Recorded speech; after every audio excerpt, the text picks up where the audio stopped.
La violence dans le Coran. À travers ce sujet, nous verrons des vidéos qui chacune d'elles traitera d'un thème précis. Ici, il est question du jihad. الجهاد. Que disent les versets coraniques? الجهاد وماذا تقول آيات القرآن؟ Avant tout, regardons cette petite vidéo. Parmi ces djihadistes, il y a aussi des Français. Je m'appelle Abdulrahman, je suis d'origine sénégalaise de nationalité française. Je suis à Tombouctou depuis le mois de Ramadan et notre loi religieuse pour les musulmans c'est la charia. Mais je voulais aussi passer un message à la communauté internationale en leur disant que si vous venez ici, nous ne fuirons jamais. Mais ces fanatiques, contrairement à ce qu'ils annoncent, vont prendre la fuite quelques jours avant l'arrivée des Français. Cette étude se fera en deux parties. La première partie traitera les versets et la seconde traitera les soi-disant versets qui appellent à la paix. Les versets qui parlent du جهاد. sont principalement présents dans 6 sourates, la sourate 2, البقرة. la sourate 3, آل عمران.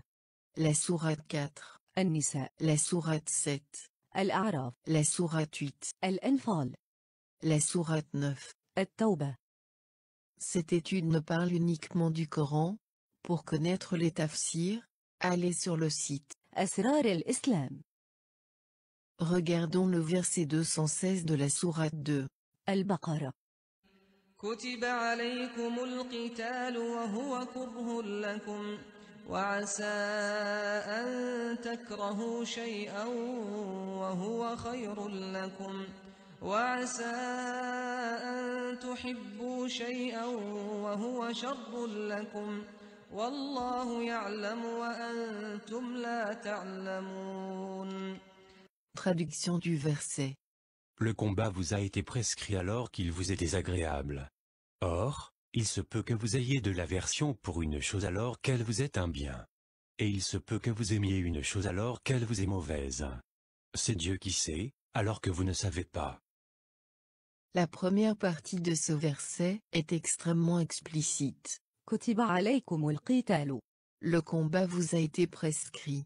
Le verbe كتب. qui est à la troisième personne masculin singulier, à la forme passive, s'exprime dans un passé continu. En effet, nous retrouvons le même verbe, avec la même forme, c'est-à-dire, troisième personne masculin singulier, à la forme passive, dans le verset 178 de la même sourate.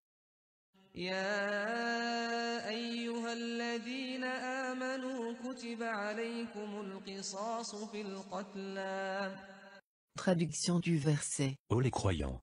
On vous a prescrit le talion au sujet des tués. Le verset d'après indique que c'est dans le talion que l'on préserve la vie, ce qui indique, de façon claire, que كتب. est au passé continu. Si dans un verset le terme كتب. est un passé continu, dans l'autre verset qui reprend exactement la même sémantique, il est forcément au passé continu.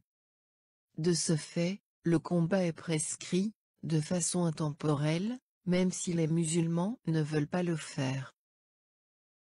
Regardons à présent le verset 217 de la même sourate, à savoir la sourate 2. البقرة. يسألونك عن الشهر الحرام قتال فيه قل قتال فيه كبير وصد عن سبيل الله وكفر به والمسجد الحرام وإخراج أهله منه أكبر عند الله والفتنة أكبر من القتل. Traduction du verset. Il t'interroge sur le fait de faire la guerre, pendant les mois sacrés. Dis, y combattre est un péché grave, mais plus grave encore auprès d'Allah, et de faire obstacle au sentier d'Allah, d'être impie envers celui-ci et la mosquée sacrée, et d'expulser de là ses habitants. L'association est plus grave que le meurtre. Ce verset nous rapporte deux informations cruciales. La première est que, même durant les mois sacrés, les musulmans ont le devoir de combattre. L'autre information qui est aussi intéressante qu'inquiétante est la phrase L'association est plus grave que le meurtre, والفتنة أكبر من القتل. montre bien qu'Allah, dans le Coran, préfère voir le meurtre que l'association. Cela conforme ce que dit le verset 5 de la sourate 9. فإذا انسلخ الأشهر الحرم فاقتلوا المشركين حيث وجدتموهم. Traduction du verset. Après que les mois sacrés expirent, tuez les associateurs où que vous les trouviez. Dans ce verset se trouvent deux informations importantes. La première information conforte le verset 217 de la sourate, البقرة. qui dit que l'association est plus grave que le meurtre, puisque les musulmans ont l'obligation de tuer tous les associateurs. La deuxième information importante est le lieu. Les chrétiens, ou associateurs, doivent être tués partout où qu'ils se trouvent. Le texte coranique pris pour lui-même affirme bien de tuer les chrétiens ou associateurs, et même s'ils ne sont pas en terre islamique. الجهاد. N'a donc pas de frontière. Le verbe فاقتلوا. est à la deuxième personne masculin pluriel, il est à l'impératif. Les musulmans ont donc l'ordre de tuer les associateurs, donc les chrétiens où qu'ils se trouvent. Avant de passer à la deuxième partie de cette étude, regardons le verset 73 de la sourate 9. يا أيها النبي جاهد الكفار والمنافقين واغلظ عليهم ومأواهم جهنم وبئس المصير. Traduction du verset. Au prophète, lutte contre les mécréants et les hypocrites, et sois rude avec eux. L'enfer sera leur refuge, et quelle mauvaise destination. Ce verset retient forcément l'attention du lecteur. Il est demandé au prophète de lutter جاهدي. contre deux groupes de personnes, les mécréants et les hypocrites. De surcroît, le prophète doit être sévère avec ces gens-là. اغلظ عليهم. Les défenseurs d'un islam pacifiste pourraient avancer l'argument que la communauté islamique n'a pas l'ordre de combattre, mais c'est seulement le prophète qui aurait eu cet ordre. Or le Coran dit, vous avez dans le messager d'Allah un excellent modèle. Ainsi, si le prophète est un excellent modèle, il est tout à fait normal de faire comme lui et donc, de ce fait, de lutter, jusqu'à tuer contre ceux qui sont mécréants. Nous allons, dans cette seconde partie, voir comment les défenseurs d'un islam pacifiste arrivent de façon extrêmement sereine à mentir à un public moyennement ou peu averti. Regardons cette courte vidéo. Et Allah le dit dans le Coran, si Allah avait voulu, il aurait guidé tous les êtres humains sur la surface de la terre. Est-ce que c'est à toi d'imposer aux gens de croire ou de pas croire, ou d'imposer des choses qui sont contraires à la religion? La ikraha fid din. Il n'y a pas de contrainte en religion. Il est en effet connu, comme l'a si bien dit cet imam, qu'Allah ne guide pas tous les êtres humains, mais qu'il égare, de façon égoïste, une partie des hommes. Cet imam avance le verset 256 de la sourate 2. البقرة. لا إكراه في الدين. Traduction du verset. Nulle contrainte en religion. Ce verset qui est soi-disant pacifiste, est un verset abrogé. En effet, le Coran actuel possède un système d'abrogé abrogeant, en arabe. آية منسوخة.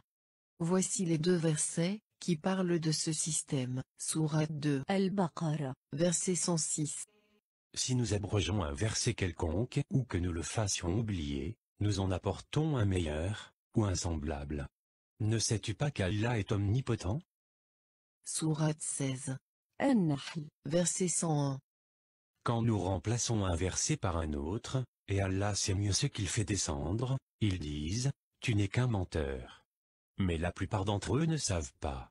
Les défenseurs d'un islam pacifiste avancent entre guillemets le verset 33 de la sourate 5. Ils mettent en réalité en avant juste un passage du verset qui est « Celui qui tue un homme, c'est comme s'il avait tué l'humanité entière. Et celui qui sauve un homme, c'est comme s'il avait sauvé l'humanité. » Ce verset n'est pas cité dans sa totalité, écoutons-le, enfin, dans sa totalité. C'est pourquoi nous avons prescrit pour les enfants d'Israël, que quiconque tuerait une personne non coupable d'un meurtre ou d'une corruption sur la terre, c'est comme s'il avait tué tous les hommes. Et quiconque lui fait don de la vie, c'est comme s'il faisait don de la vie à tous les hommes. En effet, nos messagers sont venus à eux avec l'épreuve. Et puis voilà, qu'en dépit de cela, beaucoup d'entre eux se mettent à commettre des excès sur la terre. Ce verset s'adresse aux enfants d'Israël. كتبنا على بني إسرائيل. Qui pied, ce verset est une autorisation à tuer. En effet, le verset mentionne bien que tuer un homme est interdit, sauf si ce dernier est coupable d'un meurtre ou d'une corruption. Il est donc nécessaire de lire le verset qui suit. إنما جزاء الذين يحاربون الله ورسوله ويسعون في الأرض فسادا أن يقتلوا أو يصلبوا أو تقطع أيديهم وأرجلهم من خلاف أو ينفوا من الأرض ذلك لهم خزي في الدنيا ولهم في الآخرة عذاب عظيم. Traduction du verset. La récompense de ceux qui font la guerre contre Allah et son messager, et qui s'efforcent de semer la corruption sur la terre, c'est qu'ils soient tués, ou crucifiés, ou que soient coupées leurs mains et leurs jambes opposées, ou qu'ils soient expulsés du pays. Ce sera pour eux l'ignominie ici-bas, et dans l'au-delà, il y aura pour eux un énorme châtiment. Regardons à présent le verset 151 de la sourate 6. Ne tuez pas vos enfants pour cause de pauvreté. Nous vous nourrissons tout comme eux.